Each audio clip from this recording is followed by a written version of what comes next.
ఒకటే, నా దేశం గొప్ప దేశం చేయడానికి వీళ్ళు పనికొస్తారు. మంచి మార్కులు వచ్చిన వాళ్ళు 40 మార్కులు 35 మార్కులతో పాస్ అయినా అని ఏదో ఉద్యోగం చేసుకుని బతుకుతారు, కానీ ఆయనే కాంట్రిబ్యూట్ చేయగలడు. దాదాపు ఒక సైంటిస్ట్ కాగలడా ఆయనలాగా, ఒక ఇండస్ట్రియలిస్ట్ కాగలడా, ఒక ఐఏఎస్ కాగలడా, ఒక సాఫ్ట్వేర్ ఇంజనీర్ కాగలడా, ఒక డాక్టర్ కాగలడా?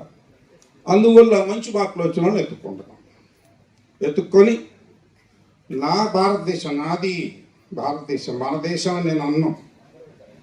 భారతదేశం నాది, నా భారతదేశాన్ని గొప్ప దేశంగా మార్చడాలని వెతుక్కుంటూ అన్ని ఊళ్ళు తిరుగుతున్నా. 32 ఊళ్ళు 30 సంవత్సరాల నుండి తిరుగుతూ, మీరు సగం డబ్బు పెట్టండి, నేను సగం ఇస్తాను. వచ్చే వారం రాజమండ్రి వెళ్తాను, ఆవిడ 6 లక్షలు పెడతాను, నేను 6 లక్షలు పెడతాను. ఇది దాన ధర్మం మాత్రం ఎటువంటి పరిస్థితులు కాదు. సరే, ఆయన బాధ ఏం లేదు, డాక్టర్ గారి బాధ. నేను 2.5 లక్షలు ఇస్తున్నాను ఇక్కడ అని కావాలని కట్ చేశాను.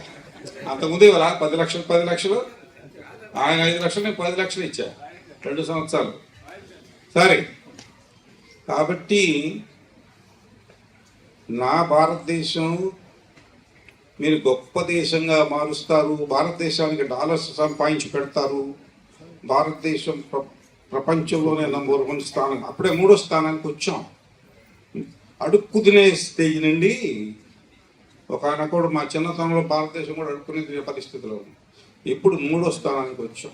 4 నుంచి 3కి ఎగబాకాం. 1కి వస్తావేమో అని ఎవరికి భయం పట్టుకుంది? మనం 1కి వస్తే భారతదేశం అని చెప్పి భయం ఎవరికి పట్టుకుంది? ఎవరు చెప్తారు ఆయన పేరు?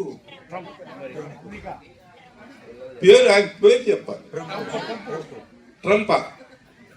ట్రంప్.